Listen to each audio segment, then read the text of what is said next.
अस्सलाम वालेकुम। तो आज हम पढ़ेंगे डायमेंशंस के बारे में। डायमेंशंस फिज़िक्स के सब्जेक्ट में बहुत ज़्यादा इम्पोर्टेंट टॉपिक है और इसको लर्न करना बहुत ज़रूरी है क्योंकि ये आगे इंजीनियरिंग में और बाकी जितने भी सब्जेक्ट्स में उनके बहुत काम आता है। डायमेंशन होती क्या चीज़ है? किसी भी फिज़िकल क्वांटिटीज़ को in terms of fundamental quantities लिखना डायमेंशंस कहलाता है। यहाँ पर ये जो कुछ यूनिट्स या कुछ क्वांटिटीज़ दिए गए हैं, ये उनकी डायमेंशन को ज़ाहिर करता है। इनको लर्न करना और याद करना बहुत ज़रूरी है। फर्स्ट ऑफ ऑल है लेंथ। लेंथ की डायमेंशन कैपिटल एल। दूसरा, डायमेंशन के लिए ये याद रखना ज़रूरी है कि इसको हम स्क्वायर ब्रैकेट्स में बंद करेंगे। इस तरह मास के लिए कैपिटल एम, टाइम के लिए कैपिटल टी, टेम्परेचर के लिए कैपिटल के, केल्विन से प्रेजेंट करता है। करंट के लिए एम्पेयर ए और amount of substance mole N and luminous intensity J से हम प्रेजेंट कर सकते हैं। अभी इसकी डेफिनेशन क्या है? The powers of fundamental quantities in a derived quantity are called dimension of that quantity. इस तरह दूसरी तरह हम ये भी कह सकते हैं कि अगर फिजिकल क्वांटिटीज़ को जब हम in terms of fundamental quantities लिखे तो उसके जो पावर्स आए तो वो डायमेंशन कहलाते हैं। हम एग्जांपल देखते हैं। एग्जांपल है डेंसिटी। डेंसिटी बराबर होती है मास डिवाइड बाय वॉल्यूम के। तभी वॉल्यूम बराबर है length multiply breadth multiply height. तो मास का हमने पढ़ा कि उसके लिए डायमेंशन है कैपिटल एम। लेंथ के लिए लेंथ है तो कैपिटल एल। ब्रेड्थ भी लेंथ है तो वो भी एल। और हाइट जो कि लेंथ है तो उसके लिए भी एल। तो इसकी डायमेंशन बनती है M divide by L cube. तो हम इसको इस तरह से लिखेंगे। डायमेंशन इस तरह से नहीं बल्कि इस तरह से लिखा जाता है और वो इस तरह के एम एल और पावर 3 ऊपर जब आएगा तो ये -3। तो यहाँ पर डायमेंशन हम इस तरह कह सकते हैं कि डेंसिटी की dimension in terms of mass 1 है और इन टर्म्स ऑफ लेंथ ये -3 है। अब डायमेंशन की यूज क्या है, ये हमारा काम किस तरह कर सकता है, हमें इससे क्या अहमियत है? तो इससे फर्स्ट ऑफ ऑल हम इक्वेशन की करेक्टनेस चेक करते हैं कि इक्वेशन आया कि ये इक्वेशन ठीक है या नहीं। दूसरा ये कि हम यूनिट्स के कन्वर्जन में भी डायमेंशन को इस्तेमाल कर सकते हैं। और तीसरा, फार्मूला को डिराइव करने में भी हम डायमेंशन इस्तेमाल कर सकते हैं। तो ये किस तरह से, आइए देखते हैं। फर्स्ट वन, हम इक्वेशन की करेक्टनेस को डायमेंशन से देख सकते हैं। जैसा कि हमारे साथ इक्वेशन ऑफ मोशन है, second equation of motion, x is equal to V I T plus half A T square. तो जब हम इक्वेशन लिखते हैं तो इसका मतलब ये होता है कि लेफ्ट हैंड साइड के यूनिट्स या डायमेंशन ये बराबर होंगे राइट हैंड साइड के यूनिट्स या डायमेंशन के। तो लेफ्ट हैंड साइड पे हमारे साथ जो x है वो डिस्प्लेसमेंट है और उसकी डायमेंशन l। और राइट हैंड साइड पे वी आई टी, तो वी आई वेलोसिटी, वेलोसिटी की जो होता है लेंथ डिवाइड बाय टाइम और टाइम टाइम, तो टाइम टाइम के साथ कट गया तो लेंथ के डायमेंशन सिर्फ l रह गए। इस तरह से ए टी स्क्वेयर। तो एट इसमें हम ये कांस्टेंट को, डायमेंशन को करेक्टनेस के लिए जब हम इस्तेमाल करेंगे तो हम एक कांस्टेंट को नहीं देखेंगे, बस हम सिर्फ इन जो वेरिएबल्स है इसको देखेंगे। ए टी स्क्वेयर, तो a acceleration, acceleration length divide by time square और मल्टीप्लाई बाय टाइम स्क्वेयर। तो टाइम स्क्वेयर के साथ कट गया तो लेंथ। तब अगर हम देखें तो लेफ्ट हैंड साइड पे भी लेंथ और राइट हैंड साइड पे भी लेंथ। तो इस तरह से हमें पता चल गया कि ये हमारे डायमेंशन ठीक है दोनों साइड पे, तो ये इक्वेशन ठीक है। लेट सपोज अगर ये left hand side right hand side के इक्वल ना आता तो फिर हमारे ये इक्वेशन गलत होता। दूसरी अहमियत यूनिट के कन्वर्जन के लिए। अभी एसआई में जो फोर्स की यूनिट है वो न्यूटन है, जबकि सीजीएस सेंटीमीटर ग्राम और सेकंड जो यूनिट है फोर्स का वो डाइन है। तो इन दोनों के दरमियान रिलेशन को हम डायमेंशन के जरिए मालूम कर सकते हैं। तो न्यूटन बराबर होता है 1 metre multiply 1 kg multiply by 1 second power -2। और डाइन बराबर होता है मीटर की बजाय सेंटीमीटर, केजी की बजाय ग्राम और सेकंड अपने सेकंड पे। तो न्यूटन को मैं डाइन पे डिवाइड करता हूँ तो मीटर सेंटीमीटर पे डिवाइड, केजी ग्राम पे डिवाइड और ये इस पे डिवाइड। तो ये दोनों कट गए और यहाँ पर इस कन्वर्जन को मैंने इस्तेमाल किया। 1 मीटर बराबर होता है 100 सेंटीमीटर के और 1 kg बराबर होता है 1000 ग्राम के। तो कैलकुलेशंस करके ये मेरे साथ आ गया 10 पावर 5। तो मुझे पता चल गया कि 1 न्यूटन बराबर होता है 10 पावर 5 डाइन के। तीसरा, फार्मूला के डेरिवेशन में भी डायमेंशन हमारे बहुत काम आ सकते हैं। जैसा कि time period of oscillation of a simple pendulum depends on length and acceleration due to gravity. अब मुझे मालूम है कि टाइम पीरियड जो है पेंडुलम का वो डिपेंड करता है लेंथ पे और ग्रेविटी पे, लेकिन किस तरह डिपेंड करता है वो मुझे नहीं पता, तो वो मैं डायमेंशन से मालूम करूँगा कि आया ये लेंथ के साथ डायरेक्टली प्रोपोर्शनल है या इन्वर्सली, और इस तरह से जी के लिए भी। तो इक्वेशन की बराबरी के लिए हम यहाँ पर एक कांस्टेंट डालते हैं, ये के जो ये हमारे साथ एक कांस्टेंट है और ये डायमेंशन लेस होगा। जिस तरह के हमने पहले कहा कि जब इक्वेशन हम लिखते हैं तो लेफ्ट हैंड साइड और राइट हैंड साइड के डायमेंशन इक्वल होंगे, तो इसको हम अभी इस्तेमाल करेंगे। टाइम की जो डायमेंशन है वो बराबर होती है L power 0, M power 0 and T power 1 means only T। और लेंथ की डायमेंशन L और G की डायमेंशन मीटर पर सेकेंड स्क्वायर, तो L T पावर -2। अब टाइम की जो डायमेंशन है वो मैंने यहाँ पे लिख दी और K की बजाय मैंने सिर्फ K लिख लिया, और L की जगह मैंने L M0 T0 इसको लिखा और इसके ऊपर ये पावर A इस्तेमाल किया। इस तरह G के लिए भी यहाँ इस्तेमाल किया और उसकी पावर B लिखा। अभी ये A इसको अंदर ले गया तो 1 की जगह A, 0 multiply A 0, 0 multiply A 0, और इस तरह B के लिए 1 मल्टीप्लाई B तो B, 0 multiply B 0, -2 multiply B तो बन गया -2B। अब इसको ऐड करते हैं L A और L B, तो L A plus B। M 0 0 है तो उसको 0 रह दिया, और T का 0 -2B तो यहाँ पर -2B। अब ये दोनों इक्वल हैं तो मतलब A plus B equal to 0, ये L L सेम होंगे। इस तरह से M को छोड़ दे क्योंकि दोनों तरफ 0 तो कुछ फ़ायदा ही नहीं, और T का मतलब ये है कि 1 इक्वल टू -2B, तो ये तो यहाँ से हमारे साथ B की वैल्यू आई -1/2, और इसको मैंने यहाँ पे पुट किया तो इससे मेरे साथ A आ गया 1/2। तो अब मुझे पता चल गया, इसको मैंने यहाँ पे पुट किया तो T equal to K into L power 1/2 into G power -1/2, तो ये इक्वेशन मेरे साथ आ गया।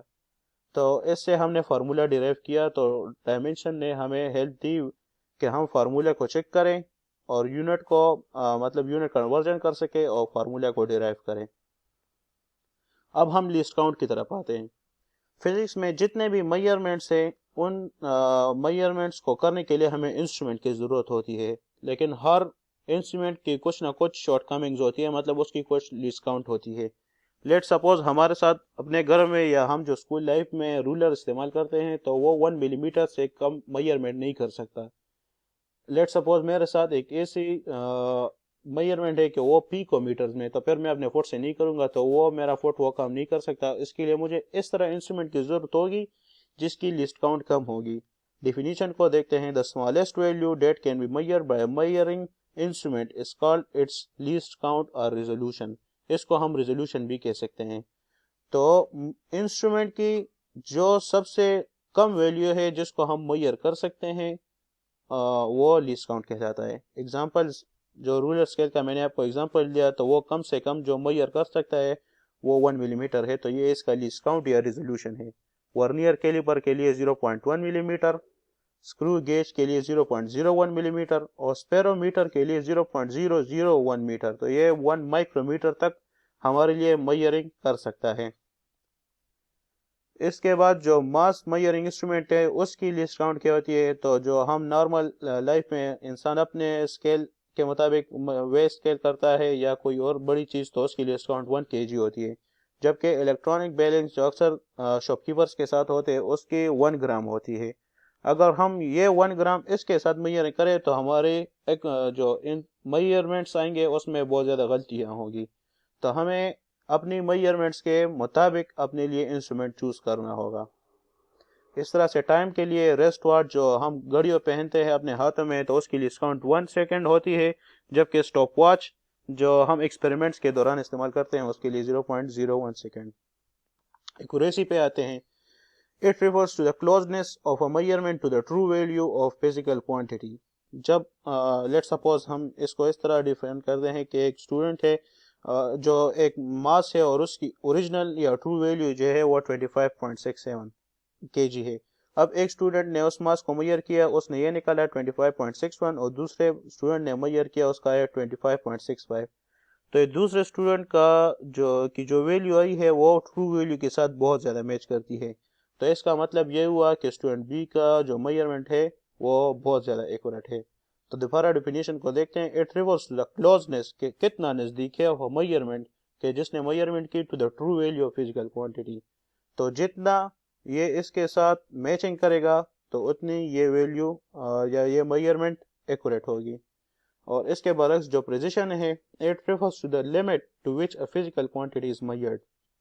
एग्जांपल में देखते हैं, स्टूडेंट ए है, उसने टाइम मेजर किया 3.6 सेकंड, स्टूडेंट बी ने मेजर किया 3.69 सेकंड और जबकि स्टूडेंट सी ने मेजर किया 3.695 सेकंड।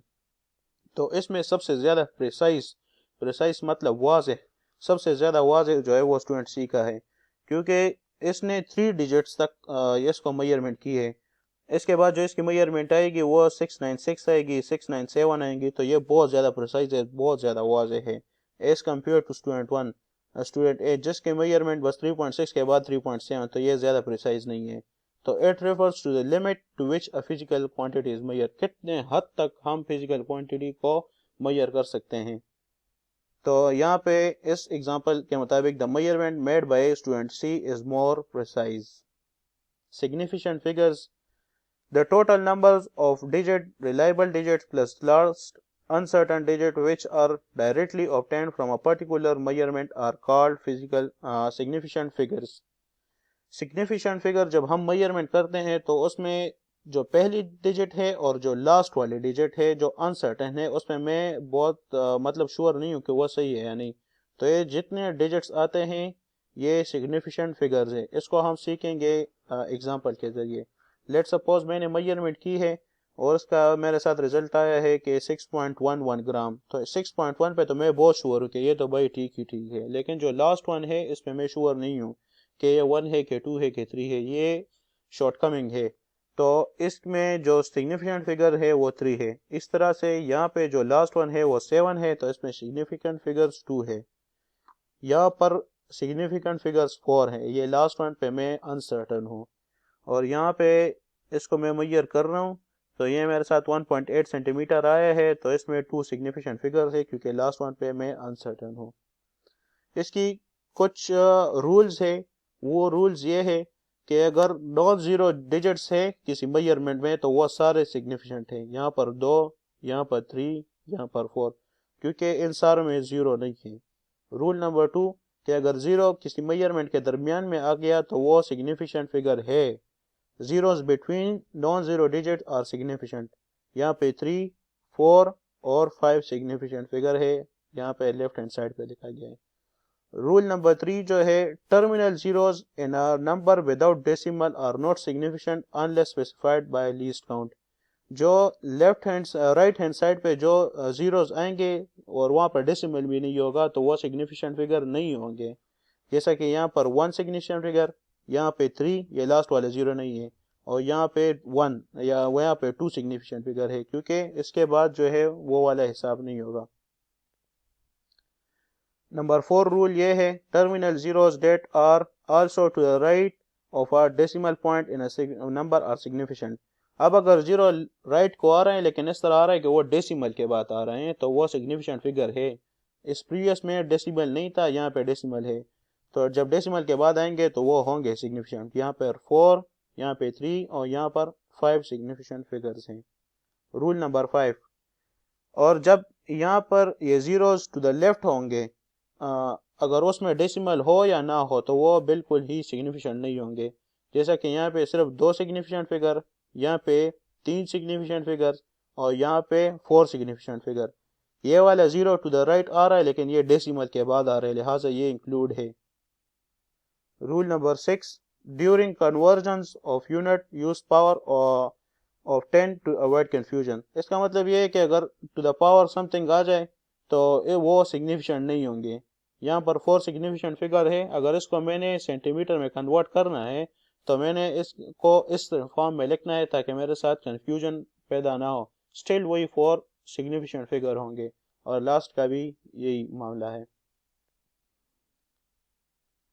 बस आज के लिए इतना काफ़ी था। अगर किसी को कोई मसला है तो वो पूछ सकता है। अल्लाह हाफिज़।